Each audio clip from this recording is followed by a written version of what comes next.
As for would I recommend the book? Probably to the right person. I mean, I did end up really enjoying the book. However, if I was to recommend any Liane Moriarty book, it probably wouldn't be this one. Hi, my name is Terry Westwell, and today is Tuesday, which means it's time to discuss our Panic at the Book Club book of the week, which is Nine Perfect Strangers by Liane Moriarty.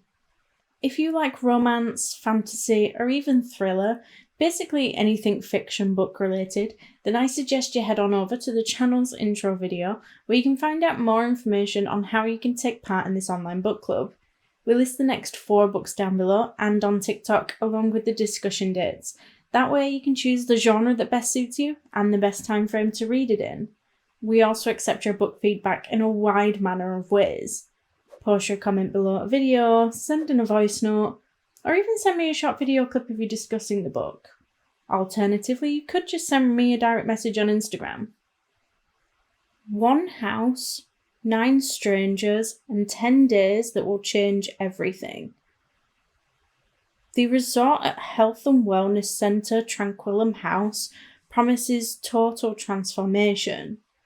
9 stressed city dwellers are keen to drop their mental and physical baggage and absorb the meditative ambience while they enjoy their hot stone massages.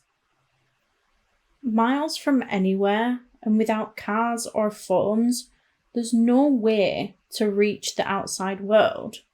Just time to think about themselves and get to know each other. Watching over them is the resort's director, a woman on a mission, only it's a different one to what any of the guests imagined. For behind the retreat's glamorous facade lies a dark agenda. These 9 perfect strangers have no idea what's about to hit them. First, we'll discuss the spoiler-free points, and then there will be a clearly marked section of the video which will contain spoilers and more specific elements within the book.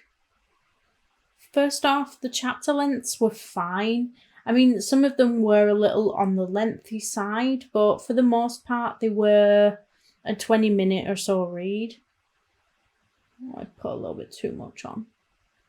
I must admit that it took me a while to get into this book. It was definitely a bit slow at first, but the characters were written amazingly well and immediately drew you in.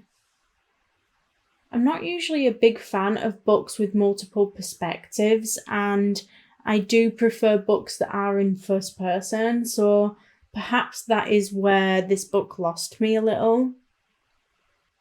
Because although all these characters were really great to read about and they were amazingly well written, it just took a lot more focus than I like to follow who's who and what's what.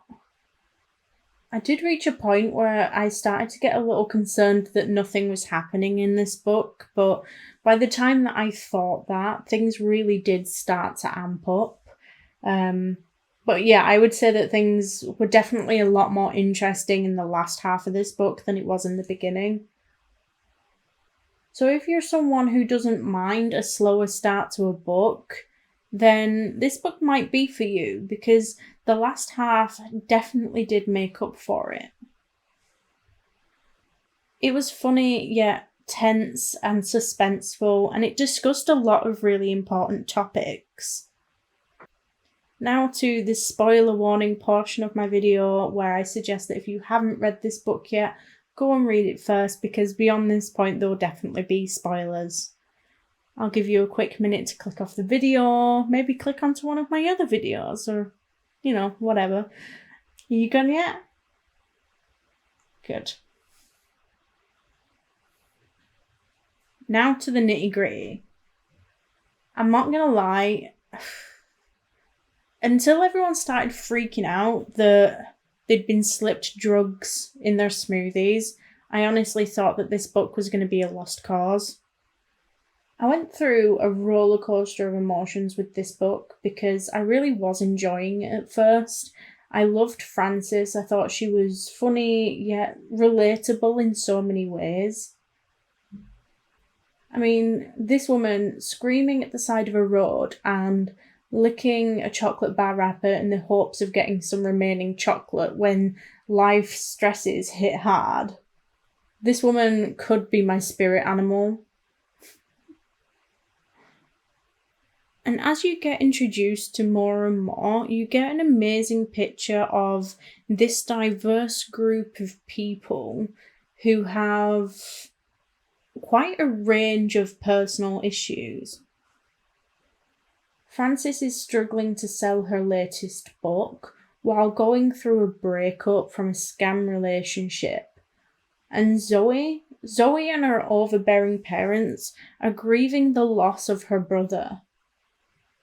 Ben and Jessica are struggling with the impact that their lottery winnings have on their life and marriage. And Lars is a health retreat junkie with relationship problems of his own. Divorcee Tony is struggling with life after his career came to an end, and mother of three Carmel is obsessed with losing that weight that she just doesn't need to lose. Each one of their problems had emotional complexity, and it just made it feel real. But after a while of enjoying these character introductions and seeing them get settled into this retreat, I suddenly realised nothing's happening. I had been reading for so long, only to end up bored. I was almost convinced that I had somehow managed to gaslight myself into thinking that it was a thriller before I opened the book, only for it to end up actually being about 9 people going to a health resort. And I swear, the moment I came to that realisation and honestly started to doubt whether or not I wanted to continue with this book, shit hit the fan. Turns out Marcia might not be quite as sane as she first appeared. And from there, I thoroughly enjoyed the development of her character as she got more and more unhinged, but by God, did it take some time to get there. As for would I recommend the book? Probably to the right person. I mean, I did end up really enjoying the book. However, if I was to recommend any Liane Moriarty book, it probably wouldn't be this one. Having the in-depth background of each and every character was just an awful lot to wade through, and for me, it was just too much in the beginning.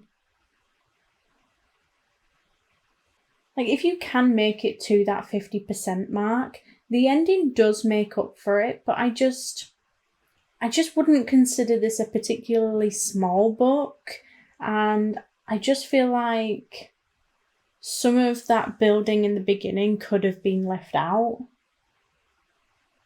Will I be reading any more of Liane Moriarty? Absolutely. However, having previously read Big Little Lies definitely influences that decision, because although I did end up enjoying 9 Perfect Strangers, I definitely did enjoy Big Little Lies more. I'm not sure that this book alone would have been enough to make this author a must-read for me. But let me know what you thought. Did you enjoy the book? I had to do red lipstick in honour of Frances. Heather over on TikTok said, I love how she really did her research on experiencing the loss of a child and loved one with self-unaliving. Also, the guilt involved in it and just the guilt to every day-to-day life. The young couple seemingly so perfect, but under a microscope so tarnished. It was so refreshing and real. The woman who owned the wellness centre at first was just so cold. But exploring her story, I couldn't help but feel empathy and compassion for her, even if she was a deeply flawed person. Moriarty is such a vibrant writer. I felt as if I was experiencing the world as each character.